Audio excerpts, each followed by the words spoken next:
aujourd'hui commence la création de ma toute nouvelle application. On va s'occuper dans cette vidéo de la partie pré-production, donc tout ce qui va se passer juste avant le code. Je vais mettre à plat concrètement, tout d'abord à l'écrit, puis après sous forme de visuel, ce à quoi va ressembler l'application dans sa première version qui va être publiée sur l'App Store, dans sa version PMV, produit minimum viable. Ça va être une version de l'application qui aura les fonctionnalités de base, sans partir dans des choses extravagantes, dans des fonctionnalités avancées. On va vraiment rester concentré sur son objectif principal. Et du coup, pour commencer, cette application, de quoi il s'agit pour ceux qui ne sont pas au courant, pour ceux qui n'ont pas vu mes précédentes vidéos, eh bien il s'agit d'une application de gestionnaire d'habitude, mais avec un petit twist pour me différencier de la concurrence. Donc un gestionnaire d'habitude, c'est quoi? Eh bien concrètement, ça permet de pratiquer des bonnes habitudes quotidiennement dans sa vie. Concrètement, ça consiste à avoir dans une application une liste d'habitudes à faire, par exemple tous les jours. Dans la liste, il pourrait y avoir faire du sport, méditer et lire. Et du coup, tous les jours, quand l'utilisateur va lancer l'application, il va voir qu'il a ces trois choses à faire. Et du coup, pour me différencier des concurrents qui font la même chose, moi je vais ajouter une petite différence à cette application, c'est que chaque habitude va être représentée par un bâtiment dans une ville en 3D, un petit peu à la SimCity pour ceux qui connaissent ce jeu. Et du coup, le but va être, en pratiquant les bonnes habitudes, de faire grandir et d'améliorer sa ville. Ça fait très longtemps que j'ai envie de créer cette application, c'est même ce projet qui m'a donné envie d'apprendre à coder. Et donc c'est parti, dans cette vidéo, on commence enfin la création de cette appli ensemble. Et du coup, pour commencer, je vais vous montrer rapidement un petit peu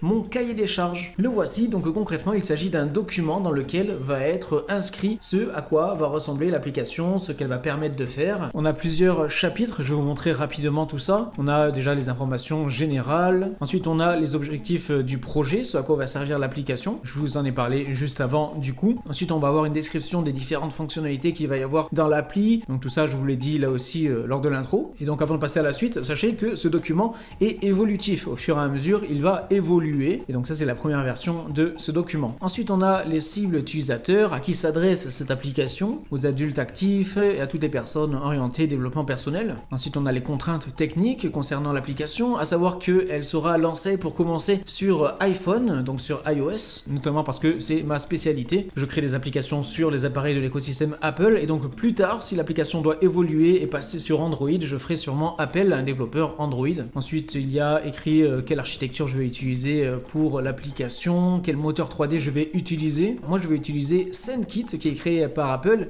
et qui est exclusif aux appareils de l'écosystème Apple. Je vais utiliser ça et non pas Unreal Engine, pour ceux qui connaissent. Il y a beaucoup de jeux vidéo qui sont créés avec Unreal Engine, mais moi je vais pas l'utiliser parce que concrètement je le maîtrise pas du tout et je maîtrise beaucoup plus SceneKit.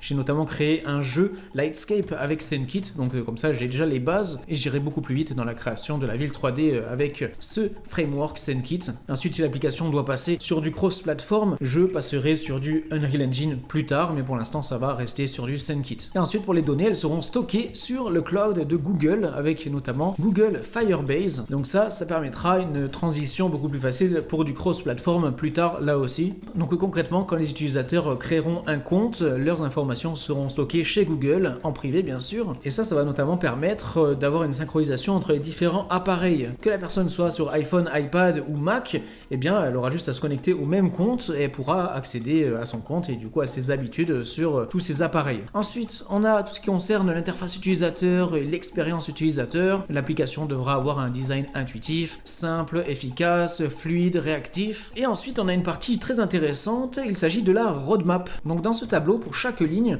on a les différentes versions de l'application qui vont sortir. L'application va sortir en version 0.1 pour commencer, et après on va passer à la 0.2, 0.3, 0.4, etc. Pour parler un petit peu de ça, dans la version 0.1 de l'application, on pourra juste la lancer et créer un compte, se connecter, se déconnecter. Dans la version 0.2, on pourra créer des habitudes, les supprimer, les marquer comme terminées. Il y aura vraiment tout cet aspect gestionnaire d'habitudes intégré dans une version simple pour commencer. Ensuite, dans la 0.3, on aura l'ajout de la ville en 3D, avec là aussi une version simple, avec peut-être des bâtiments juste en forme de rectangle ultra basique. Et ensuite, on aura la 0.4, donc ça va être correction de bugs, amélioration des performances, pour faire marcher correctement tout ce que j'ai ajouté précédemment. Et donc ça, ce sera vraiment la première version de l'application fonctionnelle de A à Z, donc dans sa version PMV, produit minimum viable. Et c'est à ce moment-là, quand on sera à la 0.4, que l'application va être rendue accessible au public. Donc là, pour l'instant, je ne sais pas encore si ça sera uniquement en bêta fermée ou si je la sortirai sur l'App Store, ça dépendra. Mais voilà, l'application à ce stade-là, elle sera fonctionnelle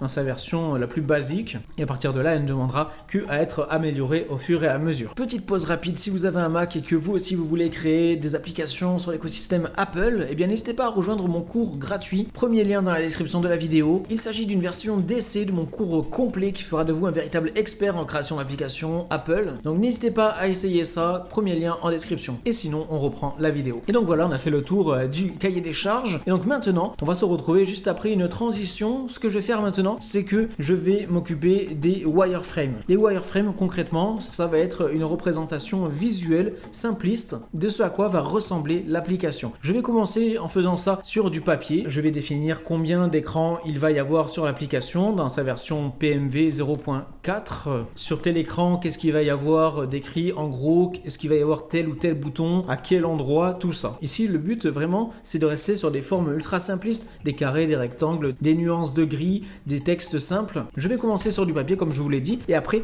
je vais mettre tout ça à plat sur un logiciel qui s'appelle Figma et du coup je m'occupe de tout ça et je vous montre le résultat juste après la petite transition. C'est parti. Later. Ok, ça y est, après quelques minutes j'ai créé la première version de mon fichier Figma. Donc voilà, j'ai créé rapidement un prototype à partir de ce que j'ai créé. Là aussi, comme le cahier des charges, c'est quelque chose qui va évoluer avec le temps. Donc quand on lance l'application, on a un écran sur lequel on va pouvoir créer un compte ou se connecter et donc l'utilisateur va devoir cliquer sur Sign in with Apple. Donc au début on pourra créer un compte avec Apple, mais plus tard j'ajouterai sûrement avec Facebook, avec Google, avec d'autres façons de se connecter. Mais pour l'instant, pour le PMV, je vais juste mettre connexion avec Apple. Et donc on clique, ce qui va nous afficher une fois connecté la page d'accueil de l'application. Et donc c'est ici que on a notre liste d'habitudes. On a un bouton rond sur lequel on va pouvoir cliquer pour marquer l'habitude comme faite. On a le nom de l'habitude et à droite on a un chiffre. Ça pour l'instant au début ça va être le nombre total de fois qu'on a réalisé l'habitude. Donc si par exemple ça fait 4 semaines qu'une fois par semaine on fait du sport, donc là il y aura marqué sur la droite 4. Ça va être la statistique simple qu'on aura au début, le nombre total de fois qu'on a réalisé une habitude. Donc on a notre liste d'habitudes et on peut appuyer sur le petit bouton plus en bas dans la tab bar pour créer une nouvelle habitude. Donc bam, on clique et donc là on a un nouvel écran qui nous permet de créer une nouvelle habitude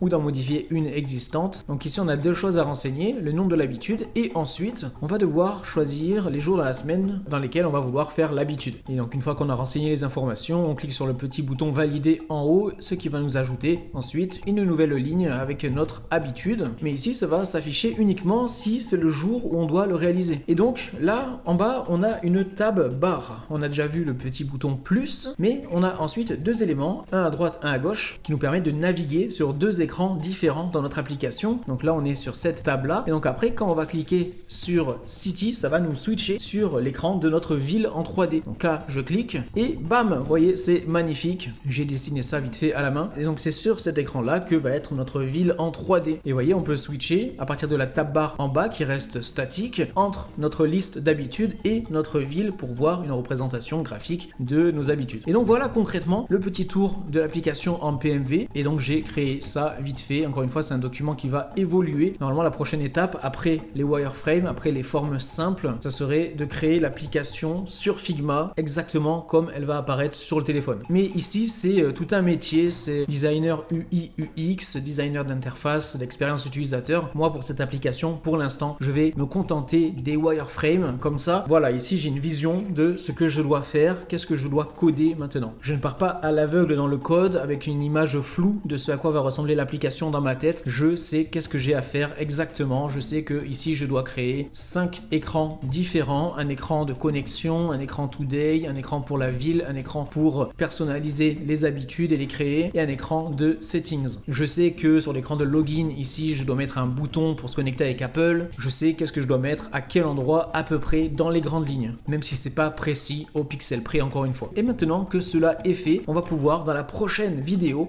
créer cette première version de l'application, la 0.1, pouvoir lancer l'application, pouvoir créer un compte, se connecter. Laissez un like, abonnez-vous à la chaîne pour pas louper la suite et on se retrouve du coup très bientôt. Allez, salut!